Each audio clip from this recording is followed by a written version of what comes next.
This episode of the Lawn Care Business Success podcast is brought to you by Equipment Defender. Check out the racks that stop theft in its tracks.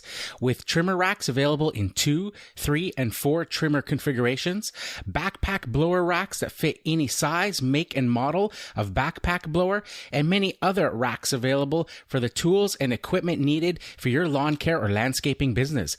Go check them out at lawncarebusinesssuccess.com/Equipment Defender.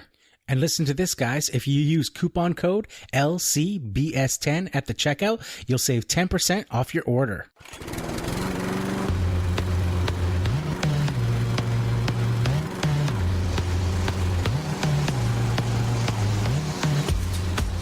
You're listening to the Lawn Care Business Success Podcast, the weekly show sharing proven methods and systems in marketing, equipment, and customer service.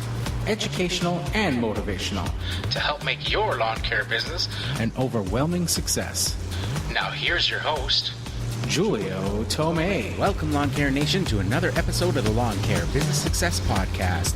I'm your host, Julio Tomei, and this is episode number 169, entitled Having the Right Attitude for Success. Well, hello, everybody, and thanks again for joining me this week. Really appreciate you guys tuning in each and every week, as always. And, of course, just a quick reminder, if you haven't left a review on iTunes yet, to please do so. It'll only take a few minutes there. Just head on over to iTunes. You can go to my website, lawncarebusinesssuccess.com/reviews, and there's a link there. If you're listening using the iPhone or an iOS device, you can actually leave a review now directly from the podcast app. For this week, it's a big week for many of you guys. It's the GIE Expo 2018. If you're listening to this on the actual release date, the GIE Expo opens tomorrow. Wednesday, Thursday, and Friday. So if you guys are heading out there, as of this recording right now, I'm recording this on the Friday prior, and as of this exact moment, I am still on the fence of whether or not I will be able to go. I've talked about in the past how parents are going through illness and stuff like that. So I'm still sort of on the fence on that. I have a hotel room booked. I have my GIE passes that came in the mail. I hadn't booked a flight yet, and I have up until, I believe, the Tuesday, the day of this podcast, to cancel my hotel with no penalty if, it comes down to it.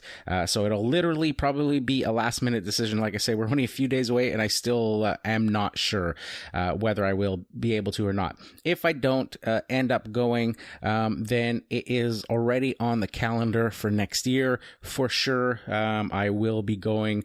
I will just plan ahead unless some, major circumstance or something that life has planned, happens. But, for sure next year, if I don't make it out this year. And like I said, still on the fence. So if you guys are going, hopefully you guys all have a great time, safe travels. And I wish you guys, all the best of luck in your travels to the GIE, and just enjoy yourselves and make sure you connect with a bunch of the great guys in the industry that will be going there as well. And make sure you visit your favorite equipment booths and let them know your suggestions on your uses of equipment and all that stuff. That's how the stuff gets better, is that direct feedback that they can hear from their clients of the equipment and the machines, what you like, what you don't like. If you have that chance, make sure you mention it to some of those representatives there that will have their equipment on display. So I'm just going to play the podcast announcements, and then we'll get into this week's episode in its entirety right after this, so stay tuned. Hey guys, if you have any questions or comments about the show, I'd love to hear from you. You can head on over to lawncarebusinesssuccess.com/contact. For you Instagram users out there, be sure to follow me at Lawn Care Business Success. And if you haven't checked out my videos yet, well, what are you waiting for? Be sure to subscribe to the Lawn Care Business Success YouTube channel. Now, I know you guys love listening to audio while you work as much as I do, so I've partnered up with Audible to offer you guys a free 30-day trial and 2 free audiobooks of your choice. There's no long-term commitments, and you can cancel anytime. And get this, even if you cancel during your free trial period, you still get to keep the 2 free audiobooks. It's a great way to try the service and to see if Audible is right for you. So why not give it a try? Head on over to lawncarebusinesssuccess.com/audible. Now back to the show. Okay, so this week's episode is entitled Having the Right Attitude for Success. So this is basically another talk about mindset. And the reason, I know I've covered this in the past on the podcast, but it is, I believe, the single most important thing for the success of your business is having the right mindset, having the right attitude for success. It's something that you have to keep on top of, that you have to practice daily, that you have to, just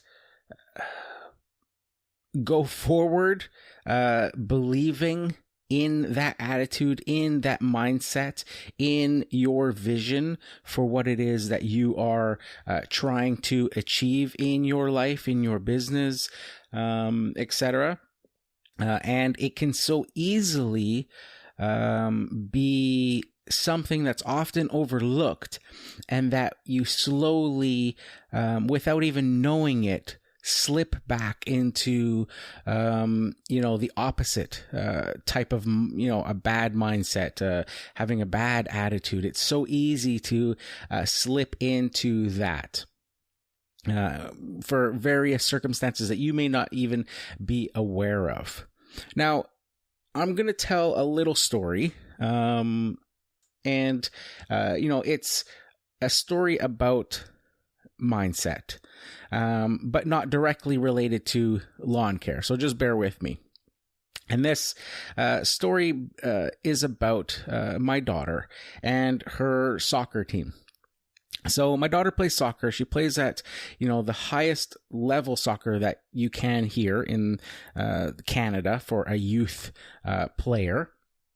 And she plays in, obviously, the province that we live in, and every few years there's 2 chances, basically from the age of 13 to 18, when they're in this high performance league, where at the age of 15 and age of 17 they can qualify for what they call nationals, which is basically like it's almost like basically a national tournament across Canada, with the best team from each province or territory in Canada.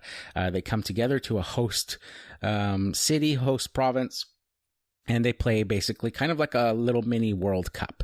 And, the team that wins that is basically the winners of the national championship, and basically are basically seen as the best team in Canada for that age group.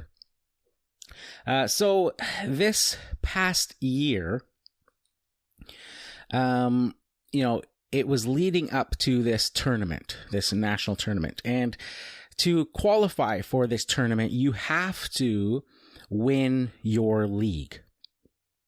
So basically, you have to win the regular season in your league. And then the top team, one team from each province or territory in Canada, would then come together to do this national tournament.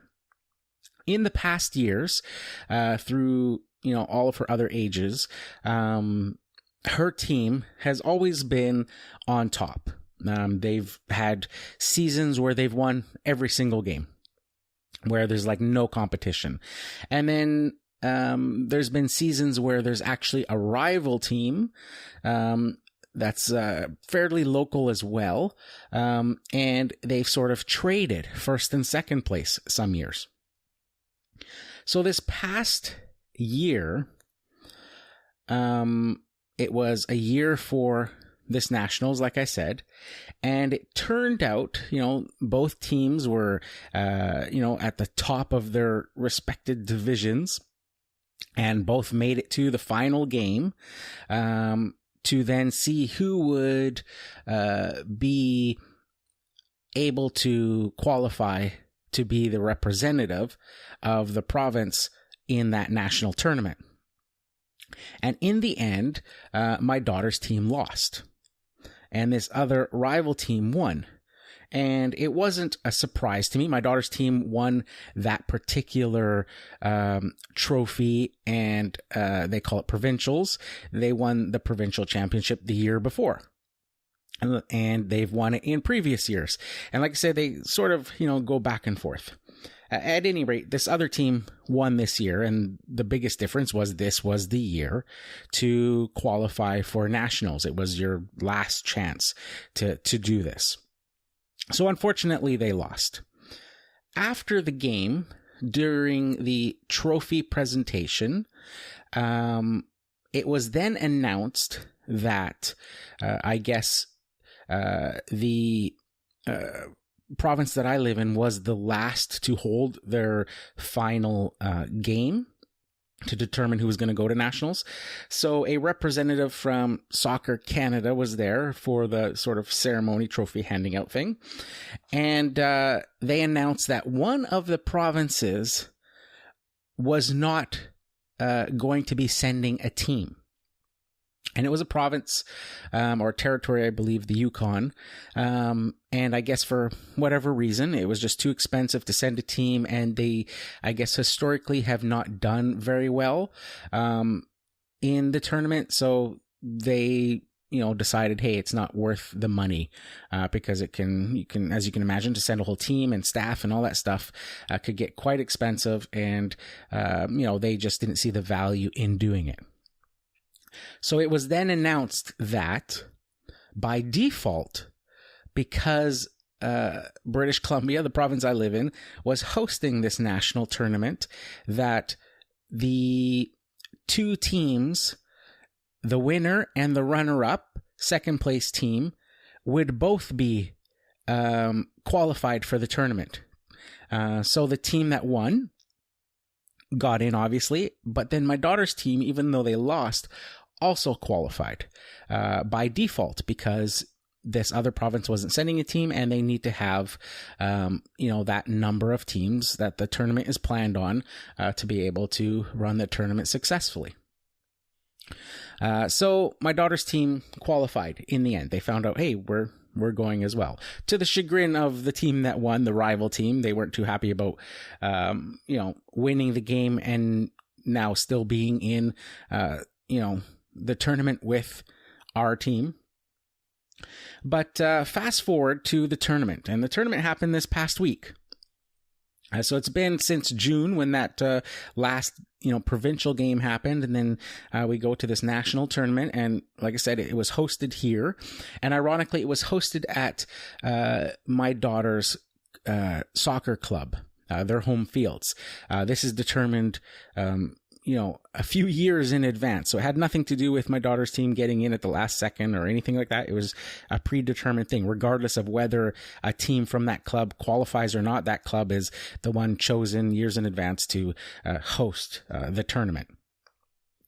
So it just worked out that, the tournament would be here. So for me, it was super convenient because I got to, not super convenient, but I got to go see the games. But I, had to work part of the day, and then I'd have to cut out halfway through the day to go watch a game, and then come back and then be able to finish mowing and stuff like that. But regardless, I got to watch the games. If it was held somewhere else, I probably wouldn't have been able to travel because of work. So my daughter's team, they obviously, when you win these tournaments based on your rankings and all that sort of stuff, they put you in certain pools for the first round to see how, that sort of goes. And the winningest team usually gets the easiest competition in the first rounds. And the winningest team and the team that was predicted to win this entire tournament was a team from Quebec. And so they, got a sort of easier pool where, my daughter's team was put in a harder pool to start with because, their overall wins and sort of stuff wasn't as much as this team from Quebec. So ironically, in the first round, they had to play the rival team again, as well as another team from another province. And so my daughter's team started out, they won their first game against the other province. They had to play the rival team. They ended up tying the rival team. So they both came away with 1 point for that. And then they went to play another team and they won that game. And subsequently, the rival team lost a game against the first team that we had played and won. So after the first round, my daughter's team, who technically didn't qualify, was through to the next round. And the team that actually qualified didn't make it out of the first round. They were then, the tournament continues, but those teams that are out play for lower spots, basically, in the tournament. So another few games goes by, and my daughter's team finds themselves in the final. And to be expected, this Quebec team was also in the final. And this Quebec team had a stigma or something with them about them being, so good. All of the previous games in this tournament, they had won, I think their first game 10-0. And then subsequent games were 5-1 and 6-2 and stuff like that. They were just, on fire. And, we get to this final game. And I'm talking to my daughter the night before, and she says something to me. She says, I can't wait until after the game tomorrow so that I can post on social media that we're the second best team in Canada. And I just lost it. I got into a huge argument with her. The type of argument where she storms off and slams the bedroom door in her room and I don't see her the rest of the night. And it was all about mindset. And I quoted Henry Ford, as, all of you guys may have heard this quote before, but it was, whether you think you can or you think you can't, you're right. And I tried to explain to her that if you go in to a game, and I knew it wasn't just her, I knew that obviously this was a discussion with her team and that this attitude was probably throughout the team. And, I said, tried to explain to her, if you think you're going to come in second, well, then you're going to come in second. What's the point of even showing up? I said, we should just get to the park tomorrow and tell the referee that you guys forfeit because you know you're going to lose. And just to hand the trophy over to the other team. I said, don't be intimidated by this other team. Just because they have a good record doesn't mean they are a good team. It could just mean that the other teams are terrible that they play with in their own province. And, I started to, after she stormed off, I pulled up some of the games that this other team had played because some of the games were recorded and you could watch them back. And sure enough, these games that were 6-1 and 10-0 were against these provinces that had, just weaker soccer teams. And, to the effect where, girls were scoring goals where the goalies weren't even reacting, weren't even moving or attempting to save the ball. And it was like, this is, completely, like, this team is good, but they're not as good as everyone has made them out to be. In the morning, she came down for breakfast to get ready. And my wife mentioned to her, we watched some of those games. And they're not as good as you guys think they are. And we sort of gave her some examples and stuff. And that was, sort of the end of that. We get to the park and there's a crowd forming because it's the final game. It's for these nationals and it's being held at this club whose team has made it to the final. A team that is very good, but wasn't expected to make it to the final. In fact, a team from the province I live in, for that age group of girls, had not won this national title since 1996. It had always been from teams back east, Ontario, Quebec, that sort of thing. So the game started, and quickly I started to realize that being in that lower pool had really helped our girls out, because they had to grind out every single win that they had. Every team that they played was equal to, if not better than them. And they really had to be on point to get them to that point of being in that final game. The other team, who were, favorites to win this, had the easy pool and were running away with, these 10-0 and 5-1 and 6-1 type games. And they didn't really have to work hard to get there because their competition wasn't much competition for them. And within 3 minutes of the game starting, my daughter's team opens up the scoring. And the crowd that had gathered went bonkers. And this seemed to fuel the girls. And you could see this shift in attitude of, we could actually do this. We could actually win this game. And I'm reminded of another quote that I've heard lots of times.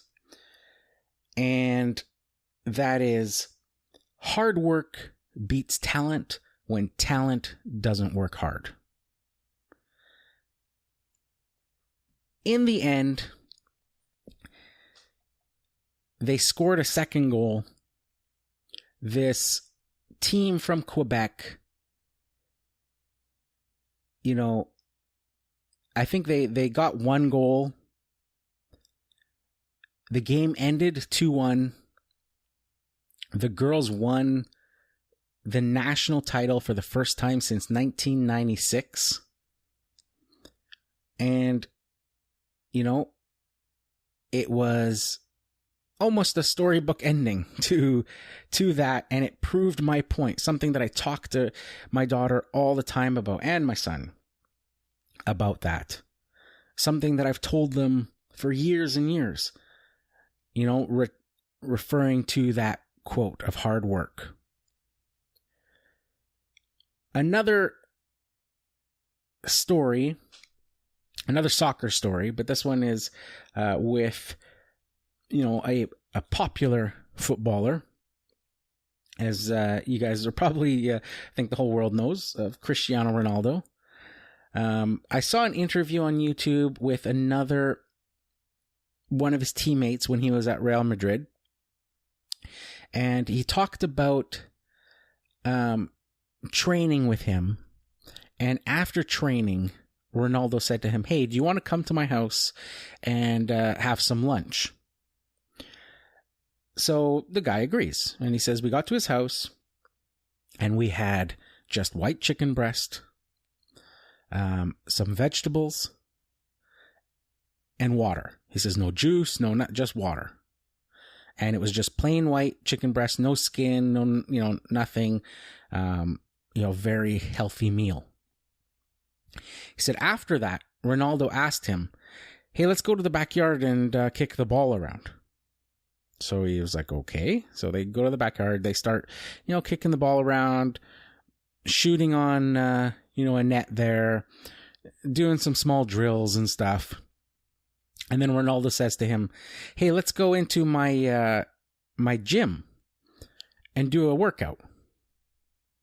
And this guy says to him, "Ronaldo, why didn't we just stay at the Real Madrid training center if we were going to do all these workouts and keep training? Why did we, have to come to your house?" And he was just like laughing, and he was saying, he's a machine. He doesn't stop. Every extra minute that he has, he's doing something, whether it's push-ups or sit-ups or, wherever he is, he's training all the time, because hard work beats talent when talent doesn't work hard.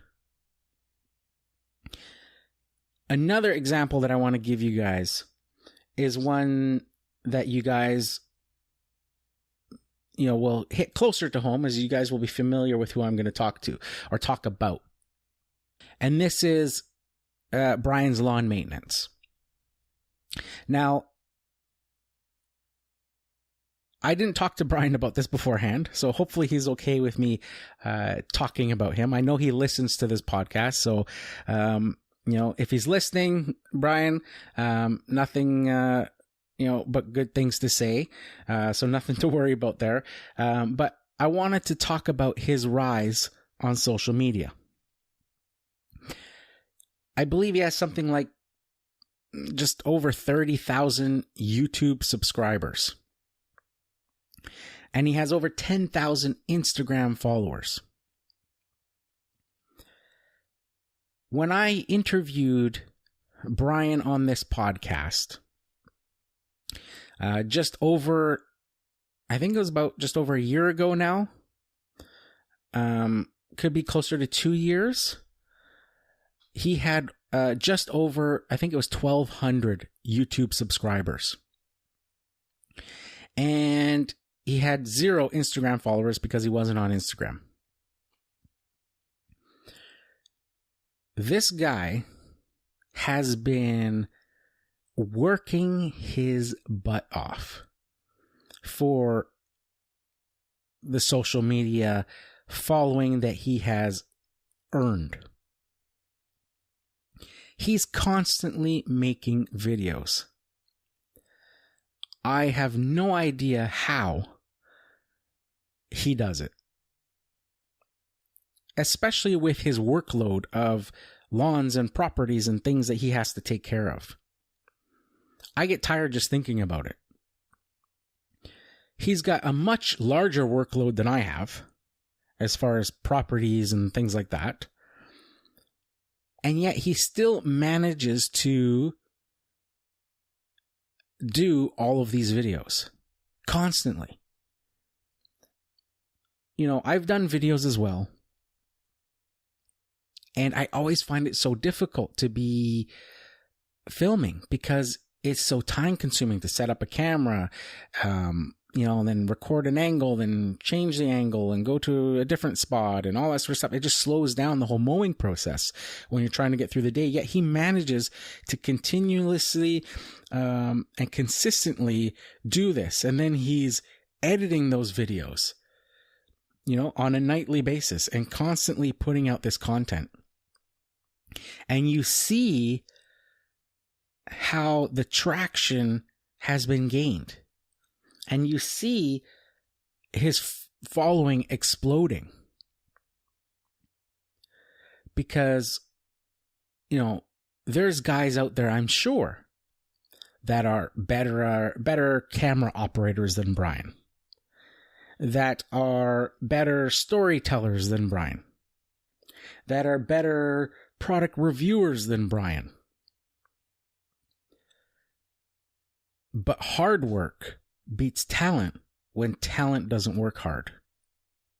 So you may be the most talented videographer or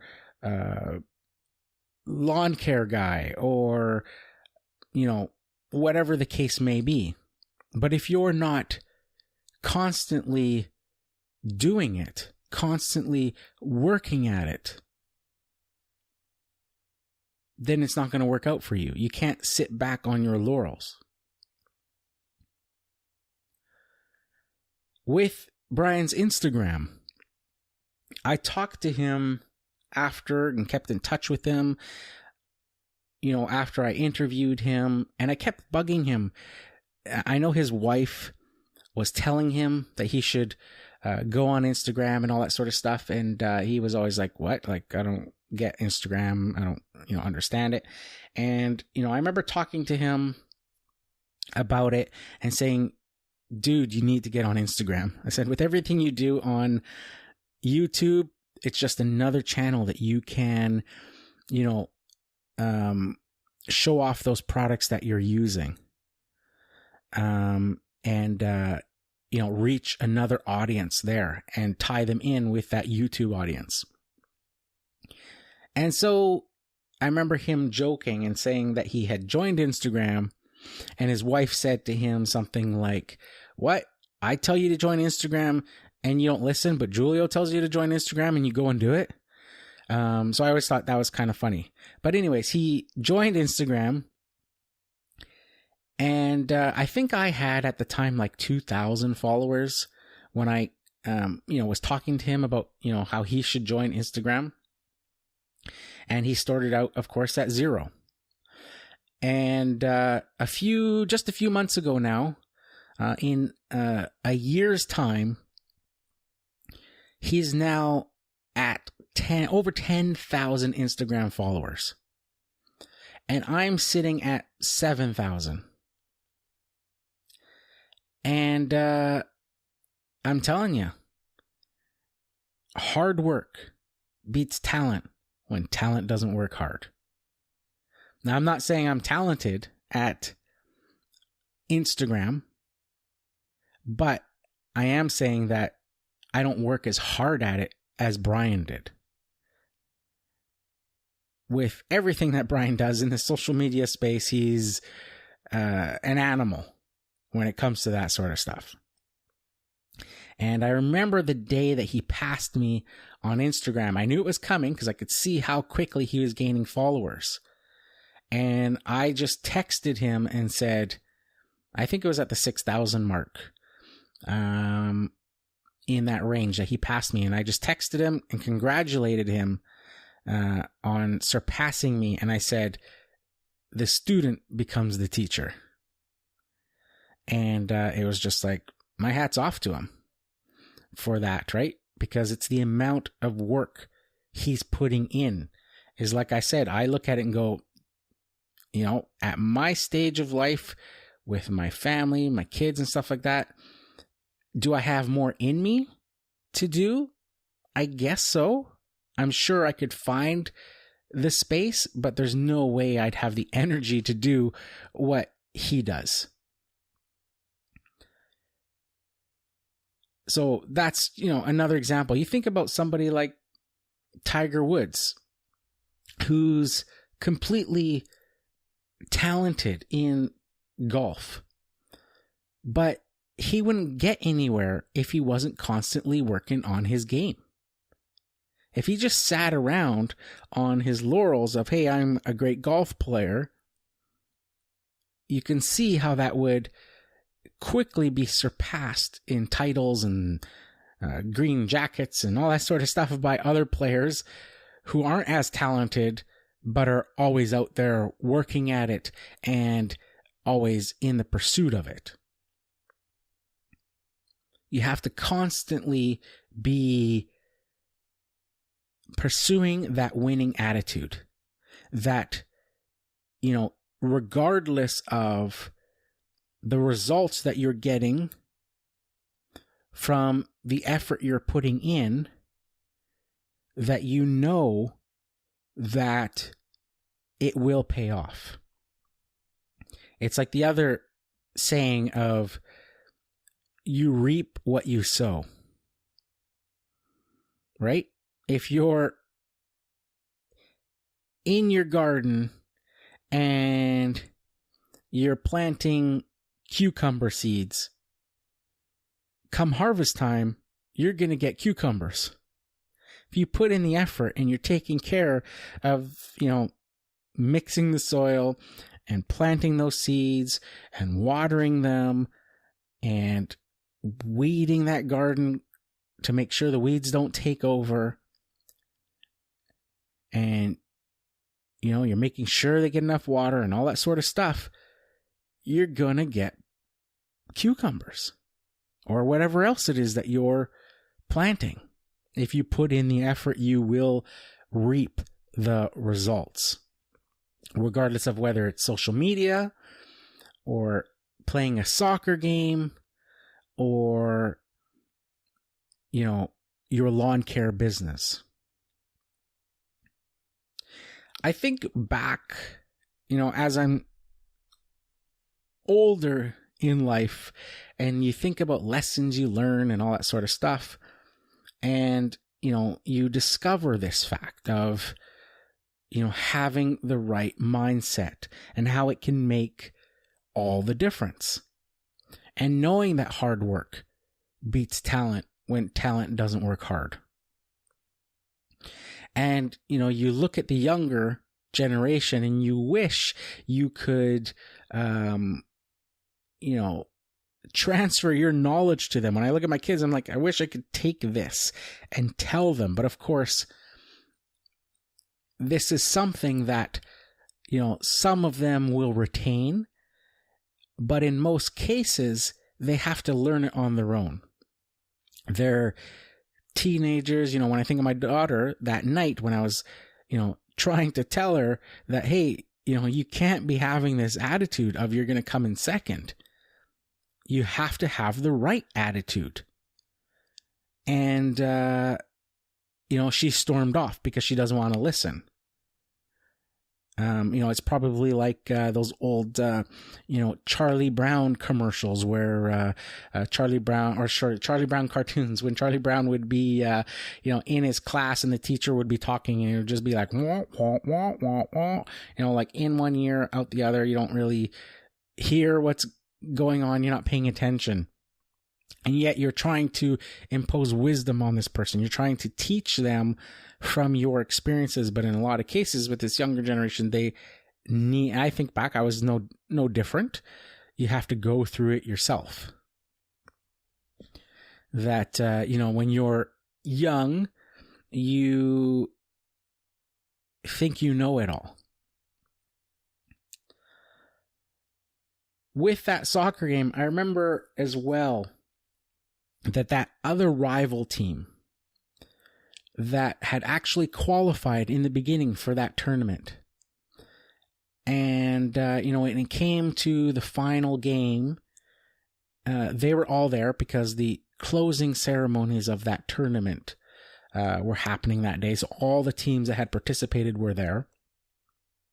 And much to the chagrin, I guess, of this other team, they were forced to sit there and watch their rival team, my daughter's team, who technically, had not qualified, other than the fact that, one of the teams that did qualify, or the province of one of the teams that was, able to send a team, decided not to. And so my daughter's team, got to get in there, even though they had not qualified in that final game. And like I say, with that final game, I just started thinking, I saw these other girls, they're sitting there and they were actually cheering on the opposing team from Quebec. And, I think a few people in the crowd kind of looked back at them and were like, you guys are cheering for, a different province than where you're from?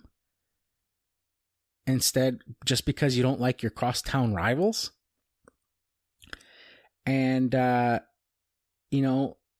one of the girls responded like, it doesn't matter. They didn't actually even qualify.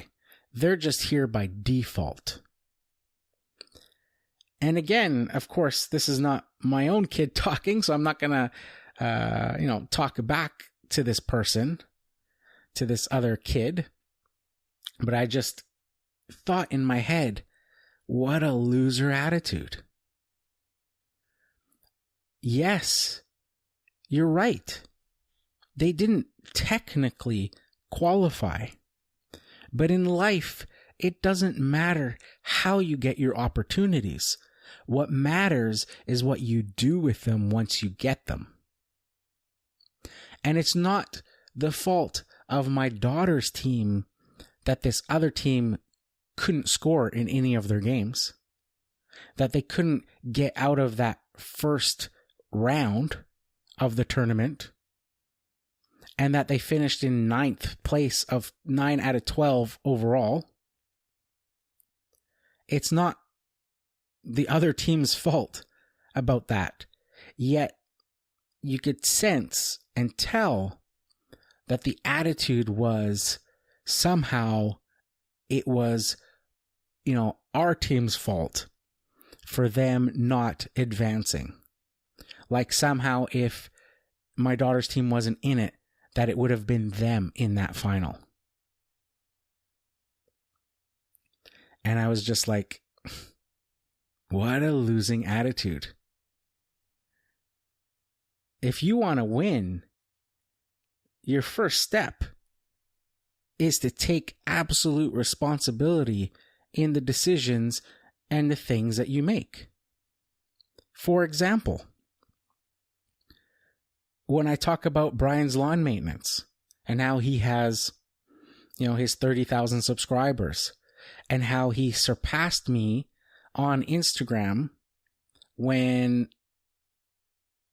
I was the one that got him to join Instagram in the first place and had a nice, lead on him as far as, Instagram followers go when he first joined.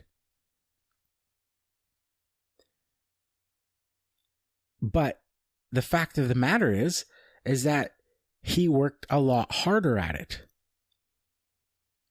He was always posting.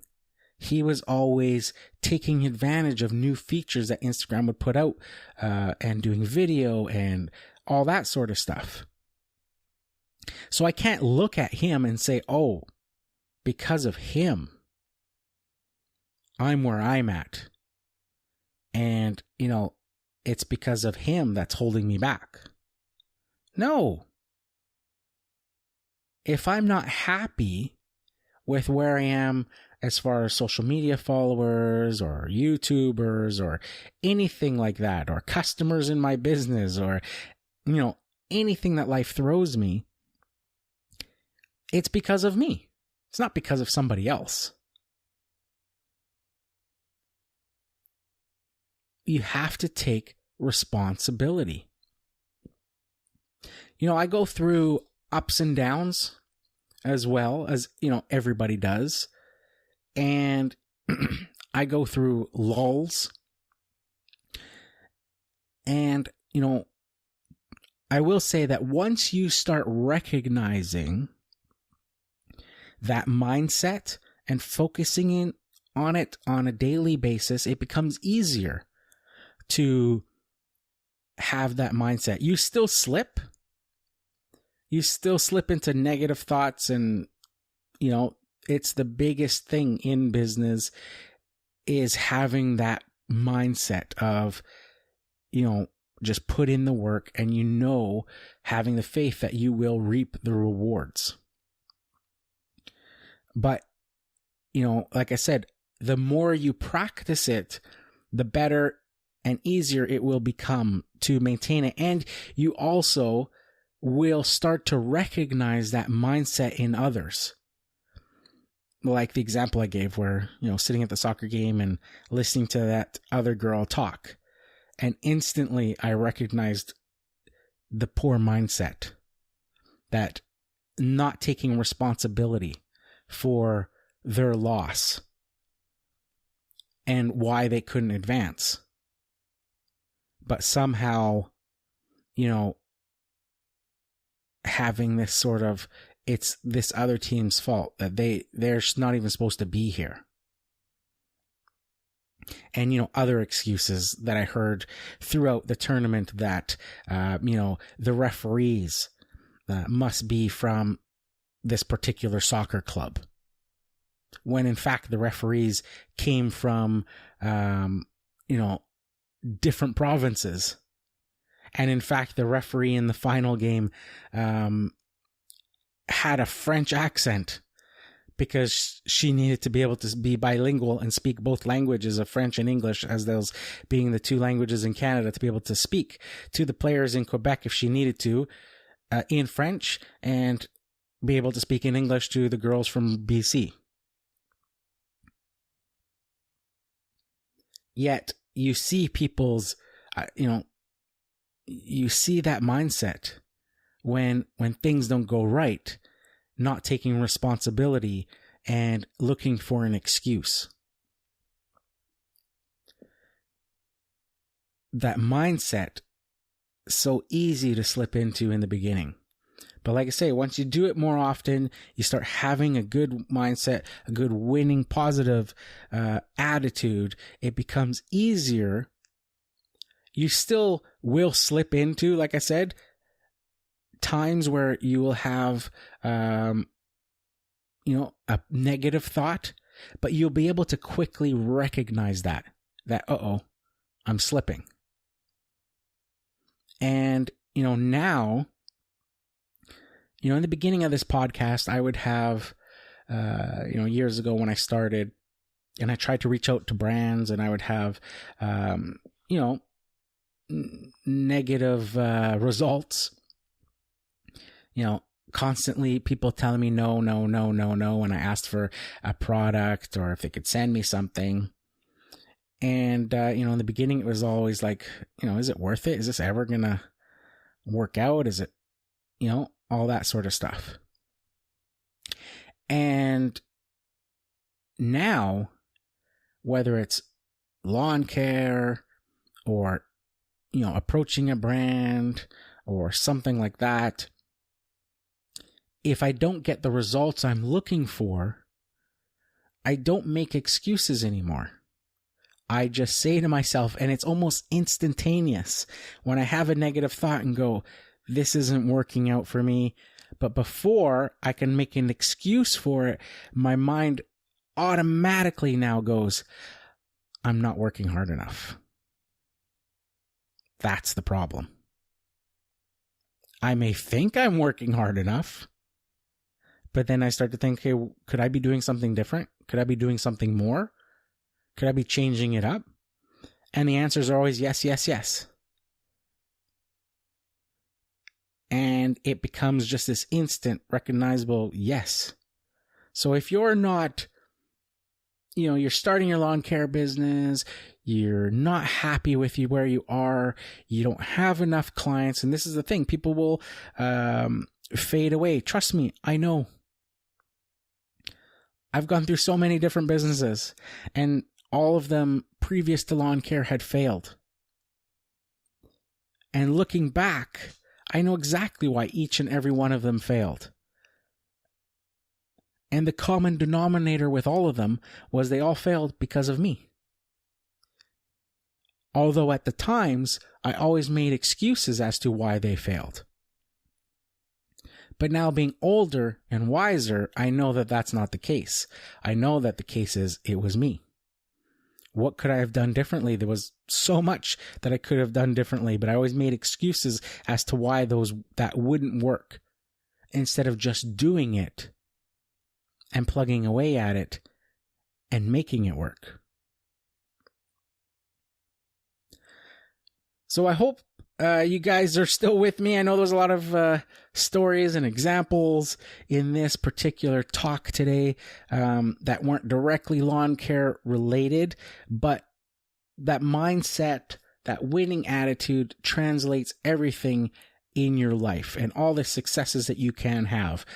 And, once you realize that and you start to see that having that attitude and taking responsibility for all of your failures and seeing that you could have done something different in each and every one of your failures to have made it work better. Once you realize that,